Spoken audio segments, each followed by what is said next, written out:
अब बात करते हैं चेन्नई सुपर किंग्स के हार की जिम्मेदारों की। सबसे बड़ा नाम यहां पर जो है वो है मथीशा पथिराना, और जो खिलाड़ी पीछे खड़ा है जिसका नाम है महेंद्र सिंह धोनी।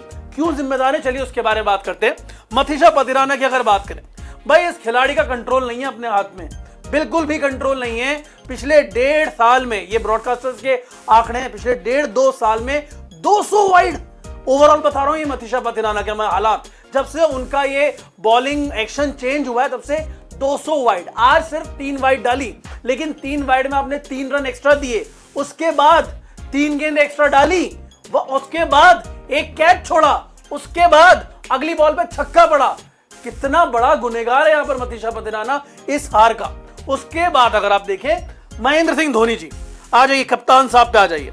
जब आपको दिख रहा है मथीशा पथिराना लगातार फिट रहे, क्या जरूरत है, ठीक है आपका डेथ का बॉलर है, लेकिन क्या जरूरत थी यहां पे कि आपको लगातार उसी से गेंदबाजी करानी है, जबकि सैम करन जो कि इससे अच्छी गेंदबाजी कर रहा है, 3 ओवर 27 रन, 1 ओवर बचा हुआ था। ठीक है श्रेयस अय्यर ने एक छक्का मारा था, वो स्लोअर वन जो 93 की स्पीड से थी वो पिक कर ली थी, लेकिन उसके बाद भी वो परेशान कर रहे थे। फिर अगर आप देखें यहाँ पे रविंद्र जडेजा से सिर्फ 3 ओवर क्यों डलवाए, ये सबसे बड़ा सवाल है। कहां मिसकैलकुलेशन हुआ। आज आप 11वें ओवर में मथीशा पथिराना को ले आते हैं महेंद्र सिंह धोनी, लेकिन आपकी स्ट्रेटेजी पूरी तरह से यहां पर गलत रही।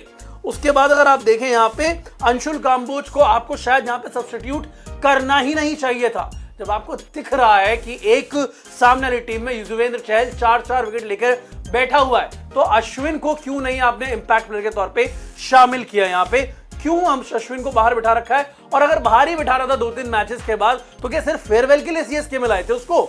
अगर नहीं खिलाना था तो किसी और टीम में जाने देते।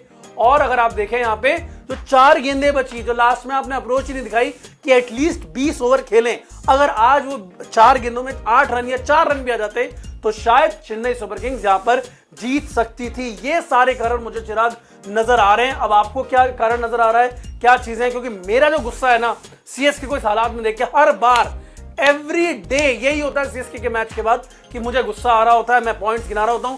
पॉइंट्स तो धोनी को भी पता है, पॉइंट्स सीएसके के मैनेजमेंट को भी पता है, बट काम क्या हो रहा है इस पे समझ से परे। और आज तो ब्लंडर्स हुए, और मथीशा पथिराना को जो आपने ये प्रोडिजी रखा हुआ है ना, you need to talk with him, बिठाओ उसको और बताओ कि क्या पिक्चर है बॉस, नहीं तो बहुत लेट हो जाएगा। लगातार आप ऐसे ही मुकाबले हारते रहोगे। बिल्कुल देखो यार, लाइन और लेंथ पे कंट्रोल नहीं है। मथीशा पथिराना जैसा आपने कहा, बिल्कुल ठीक कहा कि सबसे बड़े गुनहगार तो वही है, क्योंकि आप जब इस तरीके से चेज करवा रहे होते हो ना, और जब आपको पता है कि आपकी यॉर्कर्स जो है वो या तो वाइड जा रही है, या फुल टॉस जा रही है, या स्लॉट में गिर रही है, तो आपके पास कोई प्लान बी होना चाहिए।